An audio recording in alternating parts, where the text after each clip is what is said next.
Hi there, I'm Lilia Lewis, and welcome to another edition of New Day, New Beginnings.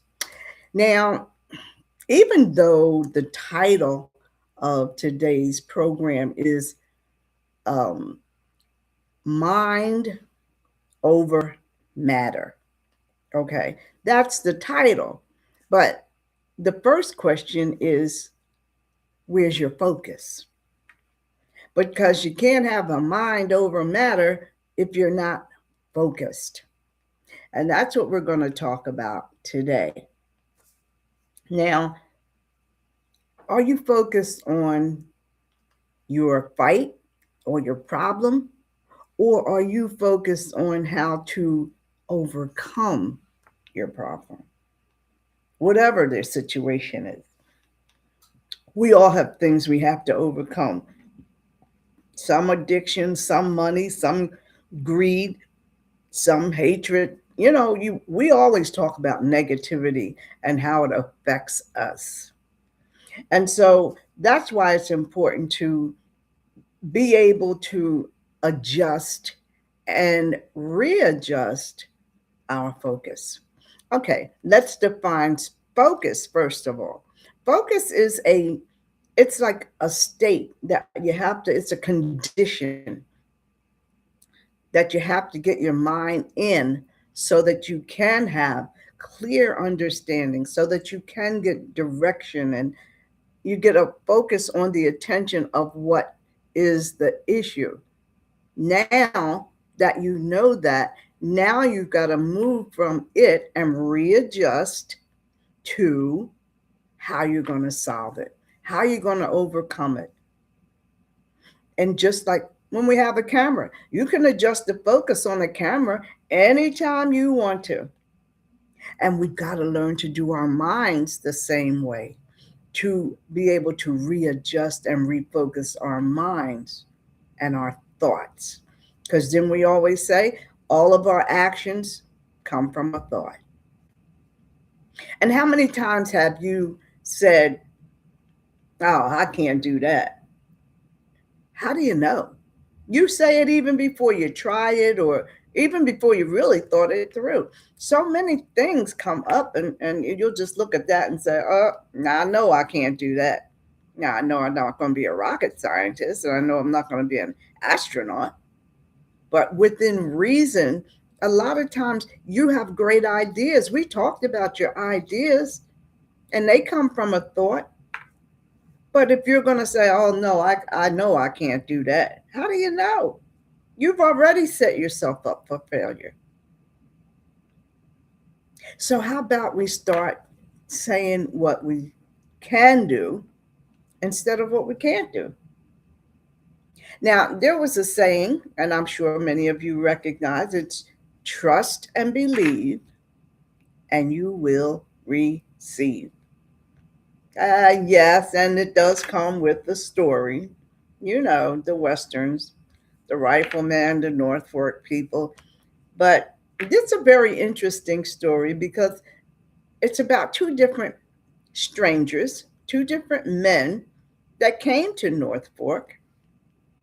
The first man was uh, a younger man. Now, during this time, they both came at the time of a severe drought in the town. They hadn't had rain for weeks. The crops were dying, and all the farmers were having nothing to sell, so they were like at a standstill. So the younger man, he had come because he had been sent by the railroad. He worked for the railroad, and they wanted him to go to North Fork and hire some of those men to work on the railroad, especially now because they had no income and they had no crops to sell. So what were they doing? Nothing. So he was in North Fork trying to sign up men to work on the railroad. And this way, he was telling them, all right, you can earn $3 a day plus lodging, and you'll get paid every week, and you'll have money constantly coming in. And All you have to do is sign up for 1 year. And the men were listening because they were getting desperate. Weeks without water. I mean, everything's drying up. Now, at the same time, this old man had come into town as well, and his name was Mr. Jonas. But he came in town and he was assuring the people that there is water. It's right here. All you have to do is believe, because Mr. Jonas was a believer. He was a godly man, and he went from town to town helping other people. And he said, if you just tell me you believe, I can tell you where the water is. I can tell you where to find it. But the townspeople, they're like, oh yeah, they were very skeptical. But there was one young boy who believed him. And even though his father and all the other townspeople, they were like, no, you can't tell us nothing. And meanwhile, the men that had come there working for the railroad, later on that day, they caught the old man and they attacked him and they threatened him and they warned him not to say any more to these people about finding water, because they needed those men to sign up to work on the railroad, and they had to sign up for a year, and they needed more workers. But at the same time, Mark had seen them, and the old man was on the ground, and Mark called his father to come help Mr. Jonas up. So once they got Mr. Jonas up and he was thanking them and they were being cordial, and they invited Mr. Jonas. He said, well, where are you staying? And he was new. And so they invited Mr. Jonas to come and have dinner with them and work on the ranch with them for a while until he got a hotel. So now what happened after that, let's see. He went home with them. He did. He went home with them. And the next day, Mark asked him, he said, Mr. Jonas, how do you find water? And Mr. Jonas had this willow stick. It was really a willow branch tree, but it was shaped like a wishbone. It was shaped like a wishbone. And Mr. Jonas was saying, you see this? All I need is for somebody who believes. And he looked at Mark and he says, you believe me, don't you, son? And of course, Mark being a boy, he said, sure I do, Mr. Jonas. So Mr. Jonas got up and started walking around the property with the stick in front of him, and he was holding it out like a magnet, like a magnet was drawing him this way and drawing him that way. And he would go forward and then he'd turn around and go this way, and then he'd go downward.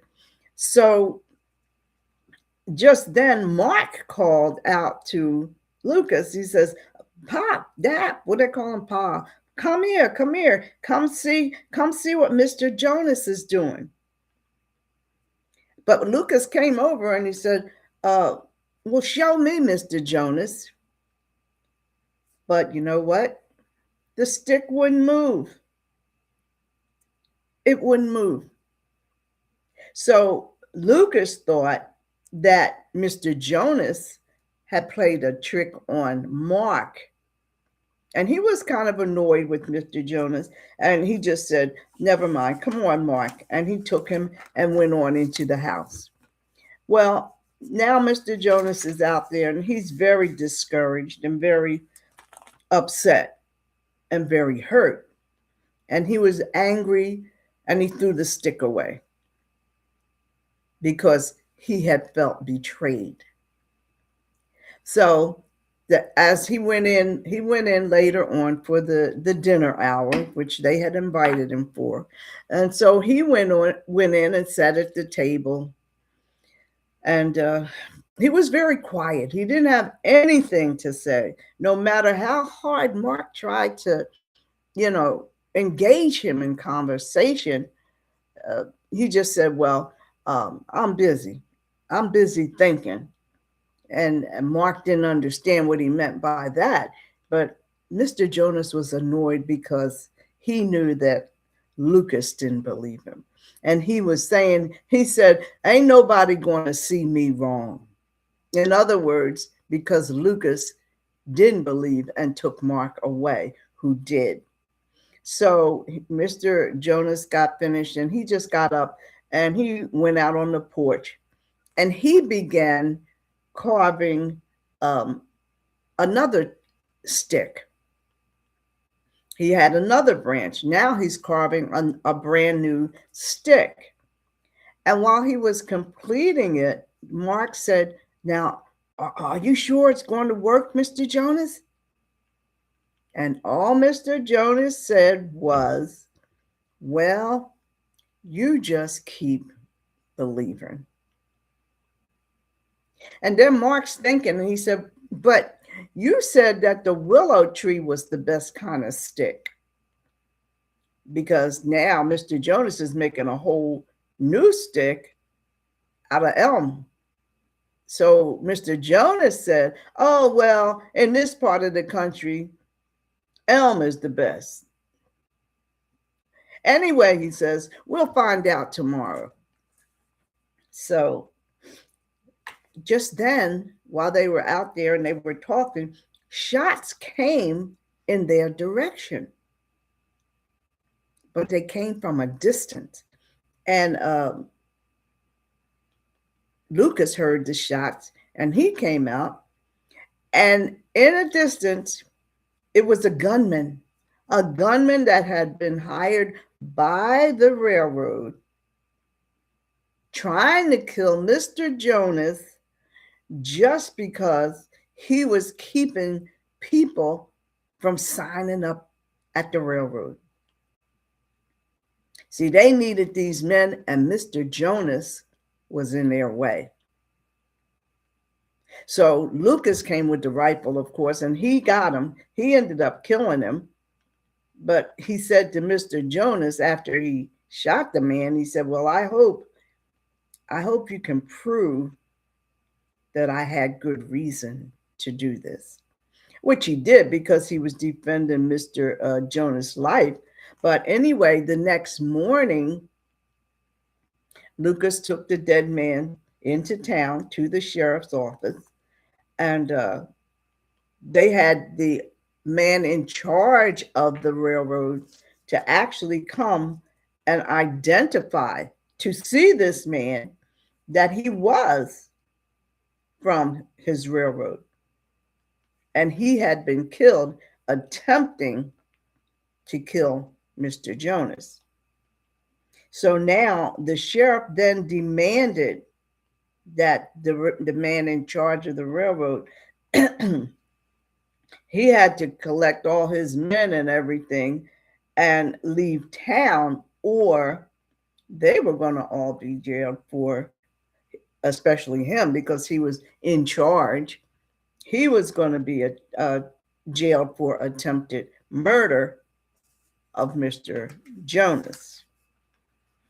So now that the man has been arrested from the railroad, now the townspeople, they're going to see what this Mr. Jonas person can really do.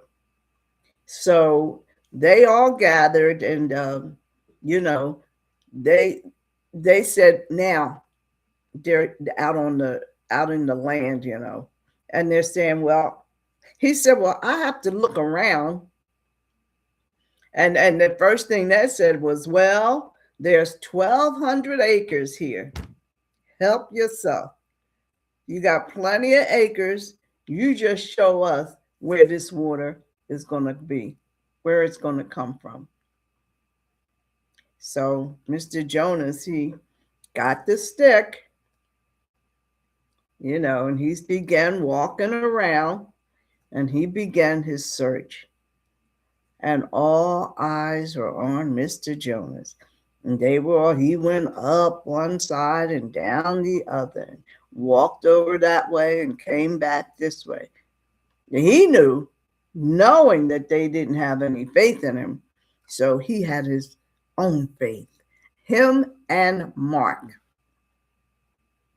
And he was thinking, you kill a man and it's over and done with. But if somebody doesn't believe in a man, he loses faith in himself. And Mr. Jonas had faith in himself. But even he still had Mark. And all he said was, if you still believe. And Mark did. But Mark said, you did it yesterday, Mr. Jonas. I saw you. I saw you. You can do it. You can do it again. I know you can. And the more Mark encouraged him, and they yesterday had shared their candy and snacks and things. And he went up to Mr. Jonas and he says, here, Mr. Jonas, have some candy. Because that always kind of like gave him energy, so to speak, or he acted like it did. So he put the candy in his mouth and he's walking back and forth with the stick. And then he kept walking back and forth and back and forth. And Mark was right behind him, followed right behind him. And all of a sudden, the stick started shaking and it began to thunder. And heavy rain began to fall. And all the people were amazed. And then it just poured down rain. And of course, that just made everybody happy. And they believed it. Now they had faith in him because he had faith in himself. Mark had faith in him. But the point is, he never lost his own faith. So the drought was over. The railroad people left. The crops started growing. But then Mr. Jonas had to leave. And he said, there are many other people who are waiting for me. And that's what Mr. Jonas did. He went and gave people faith. He gave people hope. He was almost like a disciple in his own way. And Mark said, he sure has a lot of believers now. He's talking to his father. And his father said one thing. He said, yeah, but all he needed was one. All he needed was one person. And Mark was that one person. And just to, the main thing here was faith and belief. Faith and belief. So let me ask you something. How many times have you been discouraged or sidetracked or even made fun of because it's something you wanted to try, because of a dream that you had? Now, words can easily make you lose your focus. And that's why I continually talk about prayer, always asking for guidance and direction. And that's what focus is, having guidance and direction. I mean, people could say stuff, words not only hurt, but they totally take you off track. They get you all thrown out of whack. Psalm 139, verse 23 says, search me, O God, and know my heart. Try me and know my thoughts.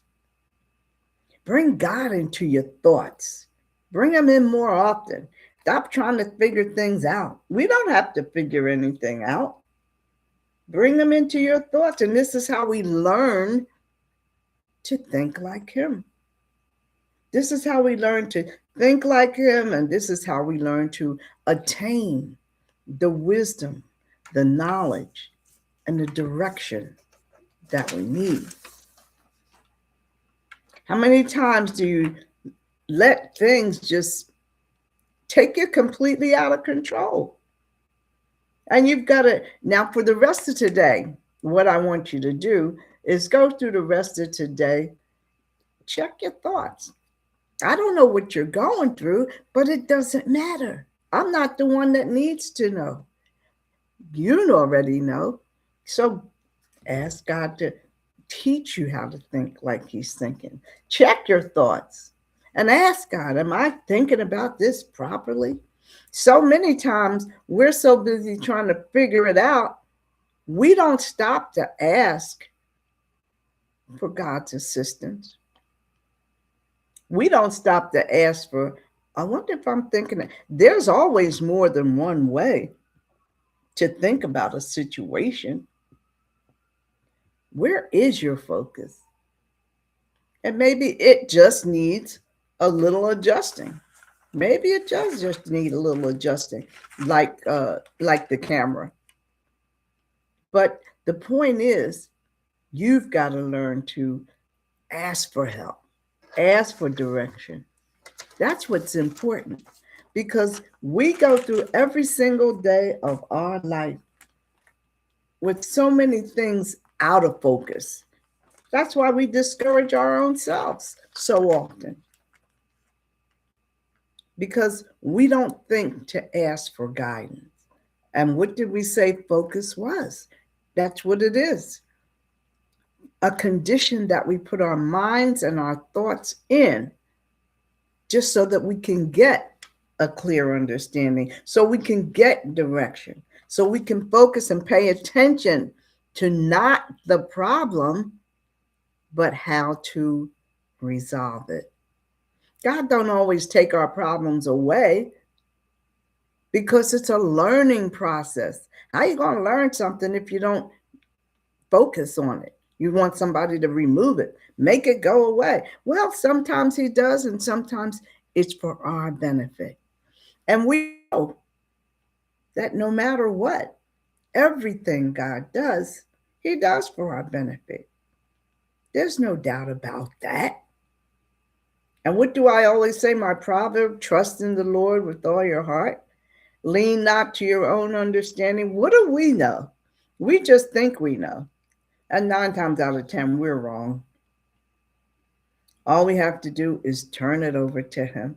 Talk to Him. Have your daily conversation. Talk to Him 2 or 3 times a day.